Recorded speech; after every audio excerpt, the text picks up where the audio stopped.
다음 박균택 의원님. 예, 감사원장님. 네. 그 내년도 그 감사활동 경비 예산이 169억 원이 편성이 되어 있습니다. 네. 기억하십니까? 예. 근데 감사원은 국회가 요구하는 자료를 제대로 제출하지는 않았습니다. 그리고 유병호 사무총장은 자기가 좋아하는 책 300권을 예산으로 구입한 다음에 직원들에게 배포를 했습니다. 또 국내 여비를 보니까 해외 출장 여비로 전용을 해서 쓴 사례들도 있습니다. 근데 무엇보다도 그 잘못보다도 무엇보다 더 큰 문제는 유병호 최달령 사무총장이 취임한 이후에 3년째 표적감사 그리고 감싸기 감사를 계속 저질러 왔습니다. 같은 물이라도 소가 마시면 우유가 되고 뱀이 마시면 독이 된다는 말씀 들어보셨지 않습니까? 네. 저는 지금 감사원에 유병호 최달령 사무총장이 지휘하고 있는 감사관들 그리고 정치검찰이 지휘하고 있는 특수부의 일부 검사들을 비리의 주인공이 아니라 범죄의 주인공들이라고 저는 생각을 하고 있습니다. 국민의 그 아까운 세금이 그 타이거파와 같은 범죄 수준의 행동을 저지르는 공무원을 위해서 쓰이게 하는 것 저는 바람직하지 않다고 생각을 합니다. 그래서 아까 심하시더라도 들어보십시오. 제 의견입니다. 특수활동비 문제는 위원장님께서 이미 원칙을 선언하셨으니까 저기에 그게 공감한다는 말씀을 드리고 그래서 저는 감사활동 경비 예산이 있지 않습니까? 이 부분을 각각의 비목마다 전부 일률적으로 20%씩을 삭감하는 것이 옳다는 생각을 가지고 있는데 원장님 생각은 어떻습니까? 저희들 감사가 저희들 본연의 업무 아니겠습니까? 저희들 감사라고 있는 기관이고요. 감사활동 경비를 깎으신다면 저희들 감사활동이 위축될 수밖에 없습니다. 사실 저희들 감사원 예산 얼마 되지 않습니다. 인건비 빼고 나면 얼마 되지 않습니다. 네, 그런 작은 예산 가지고 저희들 나름대로 열심히 하고 있습니다.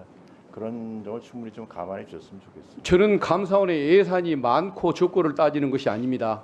국민을 위해서 이런다면 얼마든지 더 가져다 써도 좋고 국민을 위해서 이러지 않는 조직이라면 얼마든지 삭감을 해도 인건비 외에는 안 줘도 상관이 없다는 생각을 가지고 있습니다. 국민을 위해서 일하고 근데 지금 3년째 국민 눈에 비치기에는 표적감사와 감싸기 감사밖에는 안 비치는데 그럼에도 불구하고 예산을 더 달라고 말씀하실 수 있는 입장이 되십니까? 저희들 평년 정도 수준으로 요구를 했던 거고요. 아니 더 저는 달라고 한 예산의 건 수준을 말씀드리는 것이 아니고 국민의 신뢰를 받는 일을 하고 계시냐 이걸 여쭙는 겁니다. 저희들 나름대로 국민들의 나름대로가 아니라 신뢰를 국민 받기 수준에 맞는 국민 정서에 맞는 활동을 하셔야 할 거 아닙니까? 그렇게 하고 전 정권을 있다고 상대로 생각하고 있습니다. 계속 표적 감사를 해왔고 지금은 용산 관제에서 보시다시피 현 정부를 감싸기 위한 감사를 하고 있는데 뭐 어떻게 나름대로 열심히 한다는 말씀을 하십니까? 네, 전 정부 현 정부 가리지 않고 국민들이 의혹을 제기하시는 부분에 대해서 저희들이 진상 규명을 위해서 철저히 파헤쳐서 감사 결과를 국민들에게 공개를 전혀 하고 있고요. 세금을 내는 국민들의 의사와는 동떨어진 말씀을 하시는 것 같아서 마음이 아픕니다. 아니, 무슨 취지로 말씀하시는지 이해는 됩니다만은 하여간 저희들 그래서 나름대로 열심히 하고 저는 있습니다. 우리 원장님이 국민의 그 신뢰를 받는 감사원을 만드시려면 그 타이거파들부터 정리하시는 것이 맞다는 생각이 듭니다. 그 타이거파 하는 것은 저희들 직원이고 다 열심히 일하고 있는 직원들입니다. 그 직원들이 감사원에 제가 그동안에 가져왔던 감사원의 이미지를 망친다고 보기 때문에 그 말씀을 드리는 겁니다. 그것은 예. 지금 정치검사들 출세를 위해서 이러는 그 특수부의 뭔가 참 희한한 그 검사들과 전 비슷한 수준으로 타이거파를 보고 있는 겁니다. 그 직원들이 하여간 정부에서 하고 있었던 일들 중에 잘못된 부분에 대해서 실체적 진실을 규명하기 위해서 열심히 노력한 것 이상은 없습니다. 예, 아무튼 뭐 원장님은 그렇게 생각하고 계신다는 것 일단 알겠습니다. 예, 하여간 뭐 우려의 목소리는 제가 충분히 감안해서 잘 예. 운영하도록 하겠습니다. 잘 좀 통제 좀 해주십시오.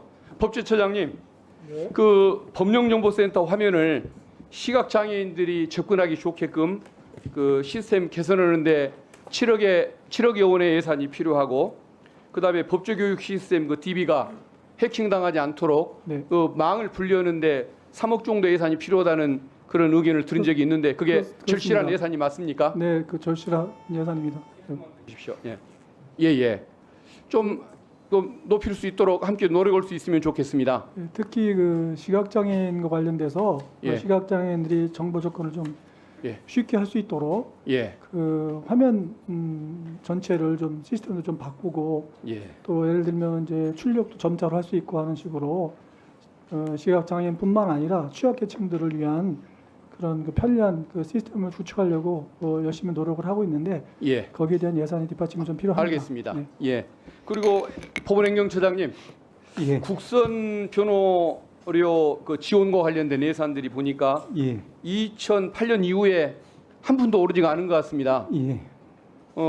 국선 변호인들 우수 인력 채용하고 예. 그다음에 자기 돈을 내가면서 사무실을 지금 운영한다고 변협 쪽을 통해서 들려오는 말들이 그렇게 있던데 예. 이 예산을 그래도 좀 올려야만 우수 인재도 유치할 수가 있고 사무실 운영이 내실화되는 거다. 예, 위원님께서 좋은 말씀해 주신 바와 같이 잘 아시는 바와 같이 저희 국선 변호인은 일반 국선 변호인과 전담 국선 변호인이 있지 않습니까? 그런데 전담 국선 변호인 같은 경우에는 주로 어려운 사건 위주로 정해진 사건을 맡는데 그분들이 지금 이제 그 시간당 급여 수당이라고 하는 것이 일반 국선하고 역전이 될 정도로 지금 이제 급여 사정이 좋지가 않습니다. 예산 문제 때문이라고 말씀드릴 수 있고요. 또한 일반 국선 변호인은 아시는 바와 같이 이제 저희들이 해마다 지금 연체가 되고 있습니다. 그런데 이제 이 부분은 정말 저희들이 말씀을 좀 드리고 싶은 것이 그 예산이 충분하지 못한 반면에 저희들이 이제 피고인의 인권 보호를 위해서 또 신속한 재판을 위해서 가급적 많은 피고인들에게 국선 변호인을 선임해서 재판을 진행하고 있는데 그러다 보니까 과거보다는 훨씬 많은 국선 변호인이 선정되는 데 반해서 예산은 훨씬 더 많이 지출되어야 할 구조임에도 불구하고 누적적으로 예산이 이제 연체됨으로 인해서 큰 곤란을 겪고 있는 상황입니다. 많이 관심을 가져주시면은 그 부분에 대해서 저희들이 구체적인 상황을 상세히 말씀드리도록 하겠습니다. 네, 수고하셨습니다.